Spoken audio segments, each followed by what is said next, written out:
What's up, everybody? Welcome to Watch Dan. Today I'll be comparing a couple of watches. Here's Seiko Baby Alpinist and the Direnzo DRZ 04 version 2 Mondial. While these are very different watches, there's actually quite a few similarities. I'll go over those similarities and those differences today. I'm not going to go into too much detail on each watch because I've already done thorough reviews of each watch. What I'll do is we'll talk about them, and as I go, I will score them. And at the end, we'll have a total. We'll give them a Dan score, and we'll see who comes out on top. So, one key way these are very similar is the price. I actually paid $725 for each one of these watches. The Seiko I bought brand new, and the Direnzo I bought brand new. So since they're the exact same price, I think it's fair to compare them and figure out which one would be the better buy. So we'll start with the Seiko. Seiko was founded in 1881 in Tokyo, Japan. It's one of the most vertically integrated companies on Earth, and they make pretty much every part from the crystal to the case back. The Alpinist line itself came out in 1959, and there's been many iterations since then. I would say the most popular one is probably the SARB017, which had the integrated compass bezel where you had the little extra crown over here and you could turn it and you could figure out where you were on the compass by using the positioning of the sun. So that was a pretty interesting thing. The original Alpinist, again, came out in 1959, and it was smaller. I believe it was like 36.5 millimeters. And Seiko actually just recently brought out the kind of a recreation of that model with a leather strap that was like 36.5 millimeters, and it used a different movement. Instead of the 6R35 like you find in this one, it actually had a 6L35, which is a 4 hertz movement. This one is a 3 hertz movement. So this was the successor to the SARB017, and they obviously did away with the compass bezel and decided they were going to just try to make it a super durable sort of everyday watch that you could really wear anywhere. And that's what I've done with this watch. You know, people have made comments about it being scratched up. It is a little scratched up. It's not banged up though. The scratches, those are just proof that I've loved this watch as I've worn it everywhere with me. But you're not going to see any major, like dings on this watch. The scratches, those are character lines. But big dings, like crashing it into a wall or something, I'm still very careful with this watch to make sure I don't bang it up too bad. So you can see the dial is a really neat Fumé. So it goes from green on the inside rather. Forgive my thumbnail, guys. I ate an orange not too long ago. That's why I have an orange thumbnail. I'll try to keep that off camera. But yeah, it's Fumé, and it goes from green to sort of a really dark green on the outside. It definitely doesn't look as transitionary in the camera light as it does in real life. It's pretty dark on the outside, almost black. But it's a really nifty bezel, or a nifty dial rather. You have the applied Seiko logo on there, which is very nice. I do wish they had applied indices. They don't. They're actually just kind of patina painted. And believe it or not, those are not luminous indices. The lume is on this railroad track on the outside next to each individual indice and number. And I'll make sure I get some lume shots comparing these two watches because they are pretty comparable. But yeah, this one came out after the SARB017, and I saw it and I just said, I gotta get that. And there was a couple other watches that I had wanted to buy at the time, but I just decided this is the one that I wanted. And I'm glad I bought it. It's gone everywhere. It's seen, big major changes in my career, and it's been there. And it's really durable and rugged. It has 200 meters of water resistance, so you can take it pretty much anywhere. And that's sort of the intended purpose of this watch. When they made this, they just wanted to go anywhere, do anything watch. that you know, you could wear pretty much in any occasion. It's definitely a sporty watch. It's not what I would call dressy. I don't think you would want to dress this one up too much, but that's okay. I don't ever really get dressed up. I'm a t-shirt and jeans kind of guy, so that works for me. But yeah, Seiko Alpinist, really cool watch. I'll just try to get a little more close-up footage for you guys here so you can really kind of take in that cool looking dial. And the gilded hands are really nifty too. They call them cathedral style, and then it's sort of like a syringe minute hand there. And you do have lume on the second hand as well, so that's nice to know at nighttime whether your watch is still ticking or not. The bracelet on this watch is kind of an oyster. The clasp is nothing super exciting, but it does have a nice milled swing arm in there, so that's cool.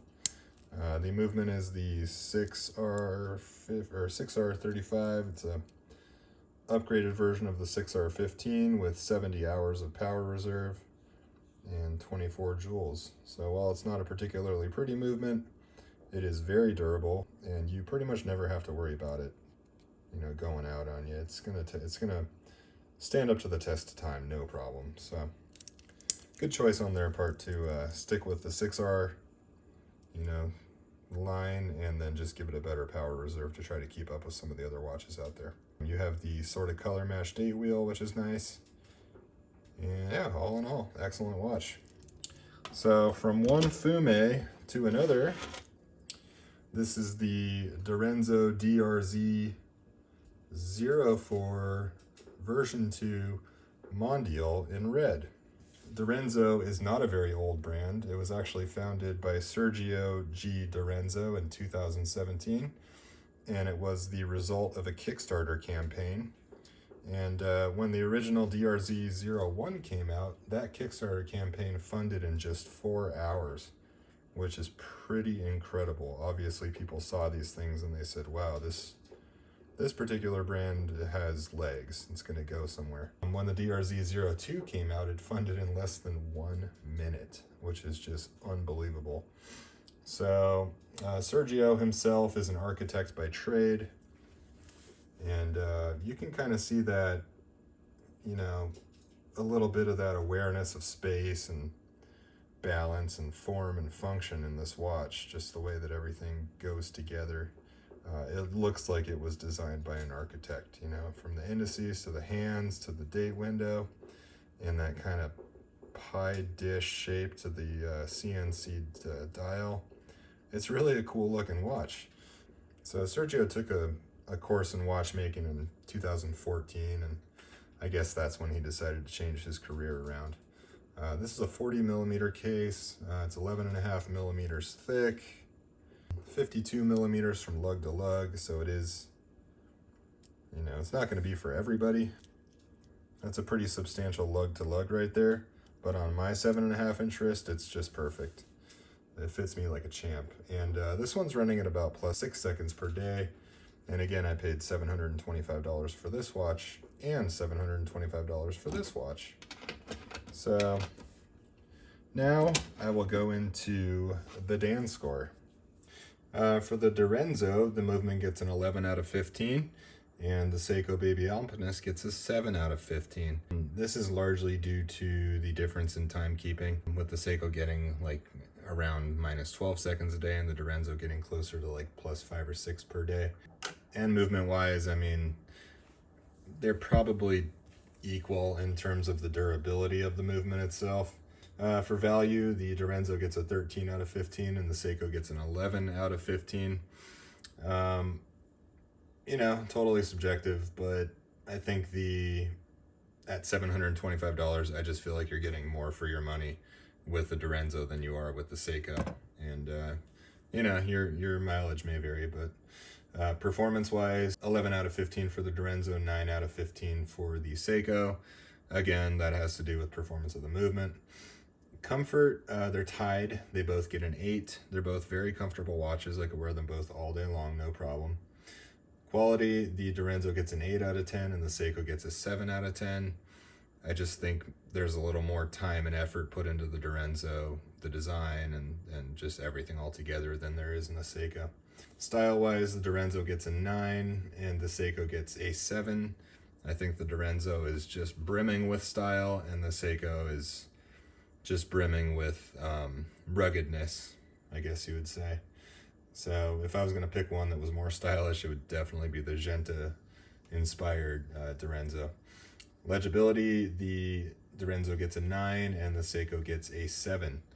The Direnzo is more legible than the Seiko, and especially at an angle when that single dome crystal on the Seiko gets kind of distorted, it can be hard to read.